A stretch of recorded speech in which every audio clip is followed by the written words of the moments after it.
इस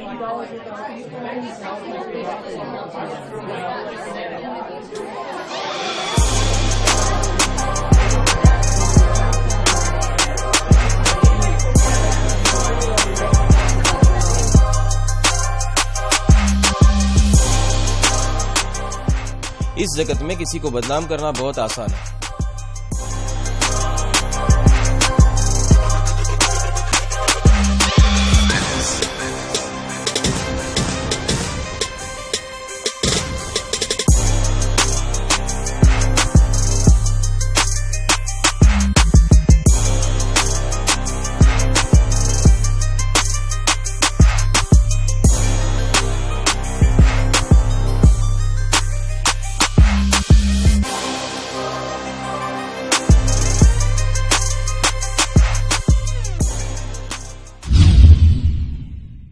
इस जगत में किसी को बदनाम करना बहुत आसान है, बहुत आसान है। आप सुनी सुनाई दो चार बातें लिख दो, किसी के ऊपर व्यंग भरे तीन चार वाक्य लिख दो, पब्लिश कर दो, बात खत्म। वो इंसान की जिंदगी खलास हो जाएगी।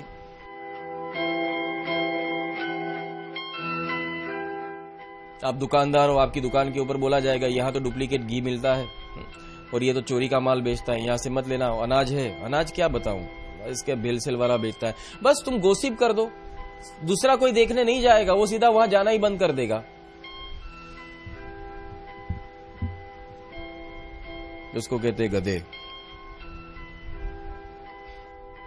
एक राजा था, उसने एक वाव के अंदर खजाना डाल दिया था। आक्रमण हुआ था तो आक्रमण के समय में सब खजाना डालता कहां, तो नजदीक में जो वाव आ रही थी, वाव के अंदर सब खजाना ऊपर से फेंक दिया, सब पानी के अंदर गायब। अब राजा को डर लगा कि ये खजाना अगर किसी के हाथ में आ गया तो मैं तो गरीब हो जाऊंगा। अभी तो आक्रमण हुआ है, पर बाद में कुछ महीनों के बाद मैं वापस वाव में आऊंगा, डुबकी मारकर धीरे धीरे करके मेरा खजाना लेकर चला जाऊंगा। पर मेरे खजाने के ऊपर किसी की नजर ना पड़े, इसके लिए मैं क्या करूं? तो राजा ने वहां एक गोसिप फैलाई कि यहां एक चुड़ैल रहती है जो इस वाव के आसपास जो घूमता है उसको प्रेत पीड़ा दे देती है, और फिर बाद में वो चुड़ैल उस व्यक्ति को प्रेत पीड़ा में डालकर उसका भक्षण कर लेती है, और यहां जो जाता है उसको बुरी हवा लग जाती है और वो धीरे धीरे करके बीमार होकर सड़ सड़ के मर जाता है। बस गोसिप फैलानी शुरू कर दी। लोगों को तो ऐसी चीजें बहुत अच्छी लगती है। ये बस गांव में बात घूमने लगी, लोगों ने यहां तक भी बोल दिया, अरे यहां तो 3-4 कत्ल भी हो चुके हैं, चुड़ैल 3-4 लोगों को खा चुकी है। खुदा ना खास्ता जमरू वहां से निकला, उसको हार्ट अटैक उधर ही आया। गर्मी बहुत थी, सनस्ट्रोक लगा, हार्ट अटैक आ गया, जमरू गिर पड़ा। लोगों ने बोला, देखा था ना, मैंने बोला था यहां से मत गुजरना। ये दुनिया, ये साइकोलॉजी, इसके तुम शिकार होते हो, और जो इस साइकोलॉजी का शिकार हो जाता है वो महामूर्ख शिरोमणि कहा जाता है। खुद का अनुभव, खुद की बातें, मैं हमेशा कहता हूं रिश्ता बनाना तो खुद के अनुभव से बनाना। कोई किसी के साथ कैसा है ये मुझे मतलब नहीं, मेरे साथ कैसा है वो मुझे देखना है। और दूसरी बात है, कोई मेरे साथ कैसा है वो मैं क्यों देखूं, मुझे वो देखना है कि मैं किसी के साथ कैसा हूं। अगर तुम किसी के हुए ही नहीं तो तुम कैसे अपेक्षा रख सकते हो कि कोई तुम्हारा हो? साहिब कहते कि अगर तुम्हें मुझ पे ही विश्वास नहीं तो मैं तुम पे विश्वास रख के करूंगा क्या? और अगर 1000 बार विश्वास करूंगा फिर भी तुम तो अपनी जगह पे डिटे रहे हो कि भाई मैं तो विश्वास नहीं रखूंगा, दैट्स ऑल। तो मतलब क्या? जैसे निंदा है या शंका है, एक ऐसा चेप है जैसे चिकन पॉक्स जैसा है, जहां जाता है वहां हवा लग जाती है। टीबी जैसा है, टीबी के मरीज होते उसके पास भी तुम जाओ वो आपको ग्रहण कर लेता है।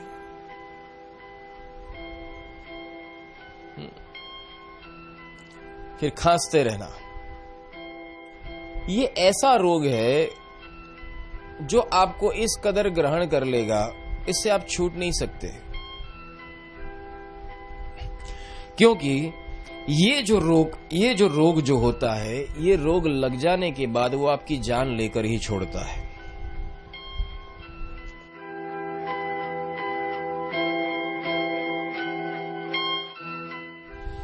क्योंकि ये आपके जहन में ऐसे घाव या ऐसी छाप छोड़कर जाता है कि आप चाहने पर भी इससे बाहर नहीं निकल सकते। ये तभी जाकर संभव है जब आप खुद अपने अनुभूति से और ज्ञान से चलो। बड़े बड़े ज्ञानी, बड़े बड़े महारथी भी इसके अंदर इस शंका और निंदा के भोग बने। राजा रामचंद्र की हालत क्या हुई थी? कई मंथरा ने जो गेम खेली, रामचंद्र जी को वनवास हुआ, और यही रामचंद्र जी ने ये देखा कि हाँ, ये मेरे बारे में क्या निंदा हुई है, और रामचंद्र ये तो ज्येष्ठ पुत्र है, ये खा जाएगा राज्य, हम सबको बाहर निकाल देगा। देखो क्या क्या सोच होती है लोगों की। ये मंथरा मतलब मन क्या सोच कराता है। राम के बारे में मंथरा ने कैकेयी को जाकर कान भर दिए कि ये जिस दिन गद्दी पे आएगा तुम लोगों को घर से बाहर निकाल कर फेंक देगा, इसे संभालना, ये वो नहीं है जो तुम देख रहे हो। अरे राम मेरा बेटा है, बेटा। ऐसा मीठा भ्रम मत पालो रानी, तुम्हारा बेटा भरत है। भरत राम कौशल्या का बेटा है। क्यों? भरत भी तो हो सकते हैं ना युवराज, वो भी तो राजा दशरथ के पुत्र हैं। उन्हें ननिहाल से अभी तक क्यों नहीं बुलाया गया? क्या भरत की सहमति आवश्यक नहीं थी इस उत्सव के लिए? देख लेना तुम, महाराज तुम्हारे महल में झांकने तक नहीं आएंगे। कौशल्या को राजमाता का सम्मान मिलेगा तो महाराज उन्हीं के पास जाएंगे ना। क्या? मंत्रा? आज जो मंत्री तुम्हारे आगे पीछे डोलते हैं, कल सिर्फ कौशल्या के सामने सर झुकाएंगे। उफ, तो मैं क्या करूं मंत्रा?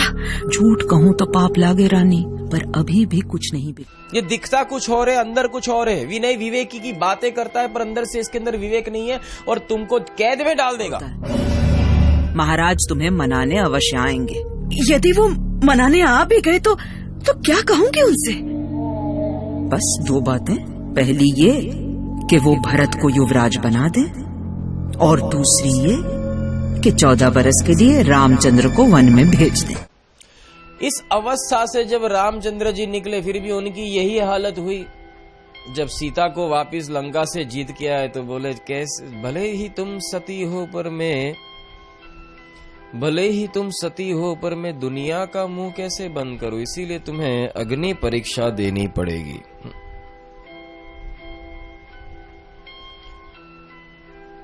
सीता थी, अग्नि परीक्षा दे दी। उस वक्त सोचो सीता के जहन में क्या बात आई होगी कि तुम तो ऐसे न थे।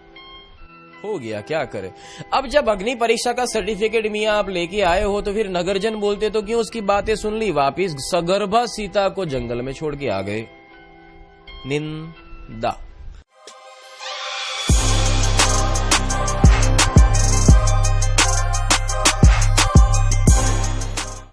रामचंद्र जी अब राम राज्य चलाना चाहते थे। रात को छुपे वेश धारण करके नगर में घूमते थे। बस सीता की निंदा सुन ली, मान लिया, सीता को छोड़ दिया। अरे एक बार भी ना सोचा। खुद के साथ हादसा हुआ, भले हुआ, पर औरों के साथ वही हादसा करते हुए सोचा नहीं, करके दिखा दिया। ये रोग है, ये ऐसा रोग है रामबाण जैसा है। लगता है तो साला काम करके आता है, अच्छों की बैंड बजा देता है।